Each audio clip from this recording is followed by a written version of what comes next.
Mustang GT has always provided affordable performance to the masses. With great V8 power, manual transmissions, rear-wheel drive, they've always had the right ingredients to be truly fun cars. And in 2011, the year that this Mustang was produced, Ford released an engine that would introduce a huge amount of performance into that formula. So welcome to the 2011 GT, and subsequently the first year of Ford's Coyote 5-liter V8.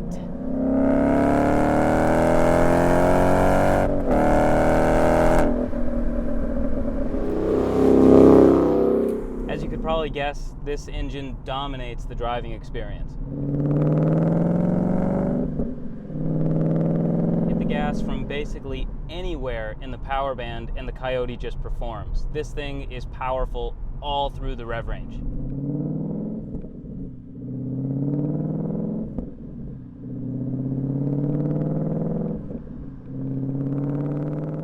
Dual overhead cam, 32 valves, and twin independent variable cam timing. Now the TI VCT system is especially important because that's what allows this car to have such a broad power band. It does that by allowing the engine to move the intake and exhaust camshafts independently of one another. This in effect makes the lobe separation angle, or LSA, dynamic. In effect, with a static lobe separation angle, you're going to be choosing between low-end torque or high-end power in a way.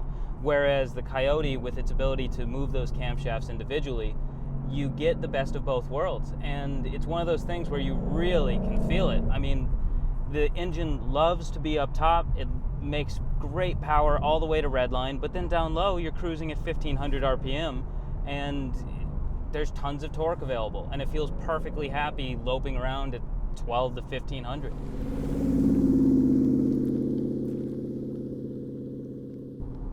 Meanwhile, you downshift a couple times and you rev it all the way out to 7,000, and it's a V8 that, although it has all that torque, it loves to be up top, and it makes a great sound and great power when you're up there.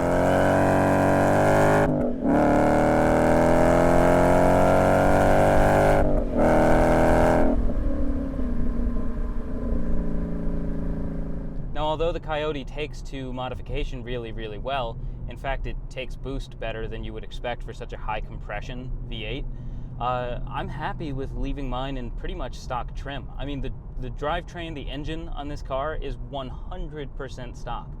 I haven't felt the need to do anything to it. Honestly, I think that long after this car is gone, maybe I've sold it, I'm going to miss the 5-liter. This is an engine that makes the whole rest of any quirks and things that you might not like about the rest of the car. This engine just pushes it all the way in the other direction.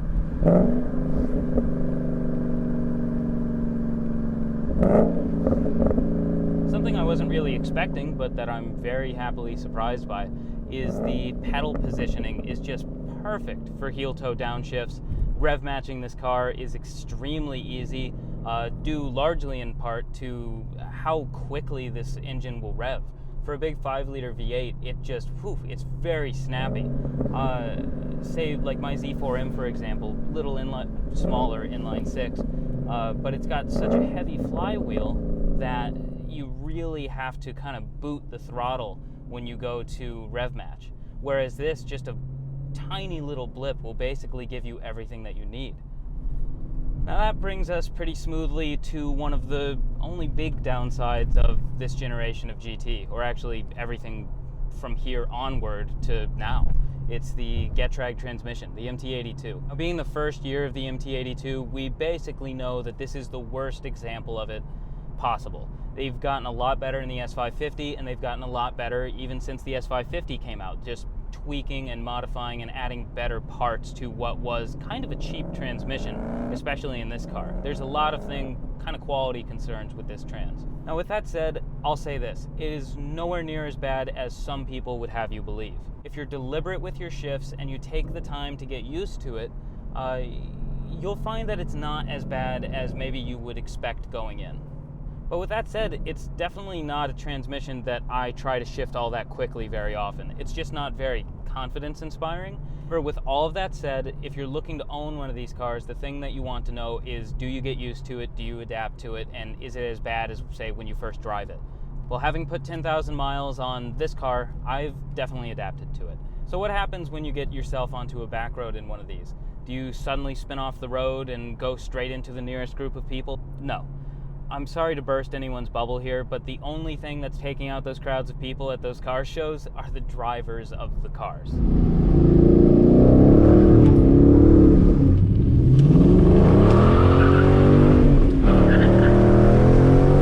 Those same inexperienced people into almost any rear-wheel drive car, probably even a Miata, they're going to do the same exact thing. However, if you've actually driven performance cars, especially ones with rear-wheel drive, you have a bit of experience with oversteer, there's actually a lot to like here in terms of the handling. Now bear in mind that in 2011, the GT was set up pretty soft from the factory.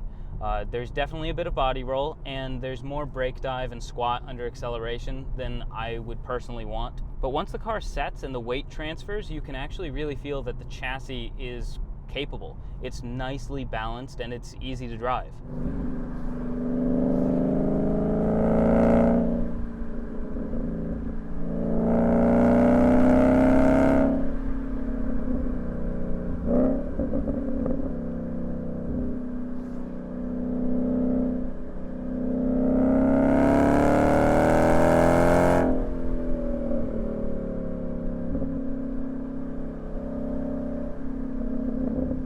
Especially with the stock tire size of like 255 square or even 245 if you got the smaller wheels, the limits are pretty low until you upgrade the tires.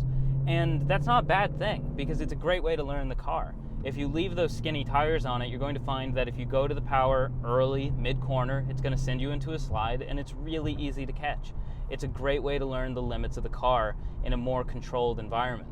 The steering has a good amount of feedback coming through, and although it's not razor sharp, it's accurate enough.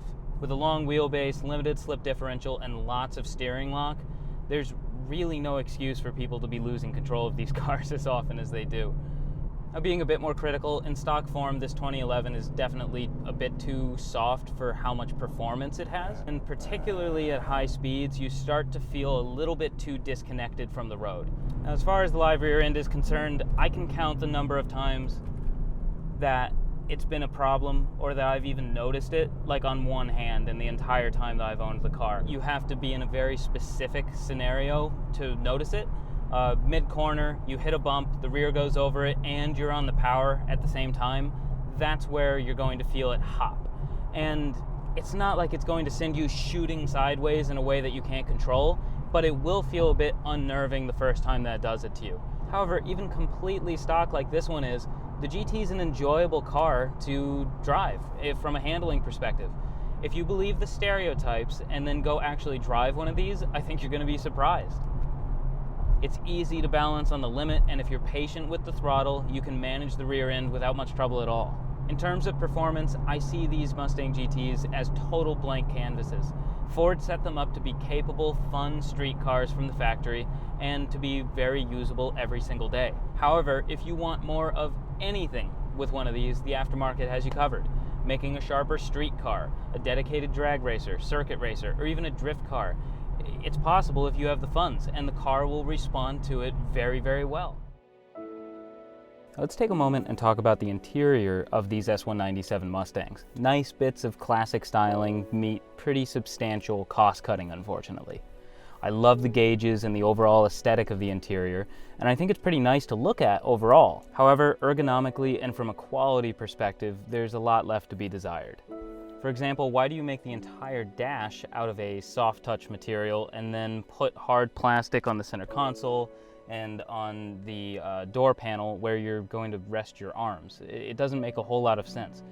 Thankfully, the seats make up for some of the other interior elements. They're soft, comfortable, and they're supportive enough for long drives. Now, if you're going to be doing serious track work, you're probably going to want something more like the Boss 302's Recaros, because they're as comfortable as these seats may be, there's just not enough bolstering if you're going to be really driving the car hard. Overall, the interior is a nice place to be. It has most of the modern features that you're going to want in a daily driver. It's comfortable enough to get you around.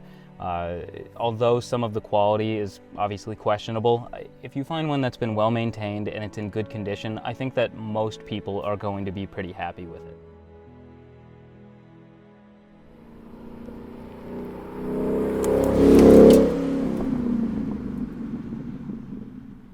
One important thing of note with these early 5.0 Mustangs is that they are extremely under-braked from the factory. You could option these with 4-piston Brimbos that were better but also not perfect. However, the base brakes like this car has, it's almost a comically low amount of braking performance. With how fast and capable these cars are, they are completely let down by their stock brakes. Even on the street, it's possible to overwork these stock 2-piston brakes. And honestly, in my opinion, the 4-piston Brimbos probably should have been just standard on the 2011. This car was almost as fast as the outgoing GT500, and it just has more than enough performance to warrant at least those 4-piston Brimbos. Compared to more complicated options from Europe, you'll be getting similar levels of performance with none of the expensive maintenance headaches, and that's coming from someone who loves European performance cars. I have a Z4M in the garage right now. This is by no means a direct replacement or even a real competitor for something like a C63 AMG or E92 M3. But if you're at a point in your life where the costs of owning one of those dream cars kind of frightens you, then a Mustang GT like this can be a perfect alternative. It's a workhorse with an extremely advanced and powerful heart. And although the rest of the car is almost wagon cart simple, that just means that it's durable and easy to fix yourself.